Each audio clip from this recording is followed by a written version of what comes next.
Okay, so we're in Kyoto today. Lovely Kyoto, on not such a lovely day. We are near Nijo Castle, so you can see Nijo Station off in the distance over there. Nijo Park, a little bit over there. And the property we're going to see is about 7 minutes walk from the station. This area is very nice. I see a lot of new restaurants, new eateries, some bars, lots of clinics, 2 hair salons, a yoga and dance studio, so definitely not a miserable little area. And you can tell by some of the renovations around here. I mean, some buildings are, old and an eyesore, but a lot of them are looking quite good. Lots of family homes that have been either recently built or very well renovated. Quite a nice area, very old school Kyoto, but in an upmarkety kind of way. And the property that we're going to see is an old wooden steel framed wood home, originally built in the 70s, but then renovated completely a couple of years ago.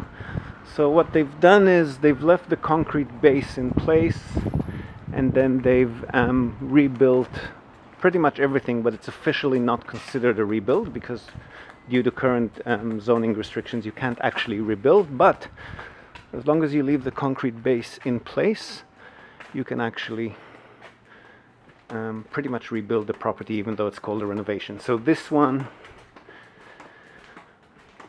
is in the end of this cute little alley. A few businesses and shops around here as well.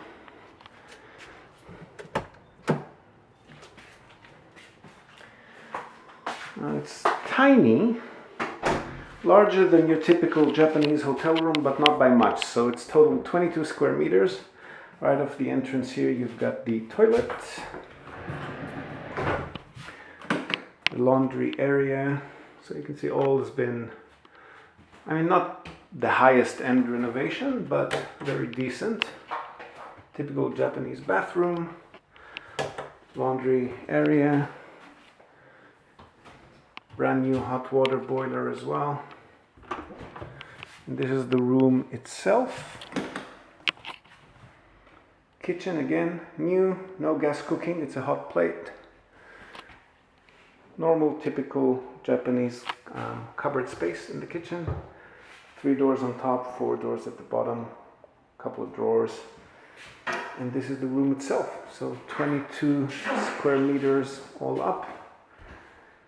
Nice little closet space at the end there. And everyone's favorite tsuboniwa, those typical little tiny Kyoto gardens. Neighbors might be able to see into the garden if they really stretch themselves out of the balcony, but otherwise it's pretty secluded. Being a Westerner, I'm looking at this and thinking maybe pull one of these out and set up a little barbecue spot, but that's entirely up to the buyer, of course. Note that the only source of fresh air is that little garden, so it could get a little bit hot in the summer. And I cannot see an aircon unit installed here, so that's something that the buyer would need to put in themselves as well. Video intercom has been installed.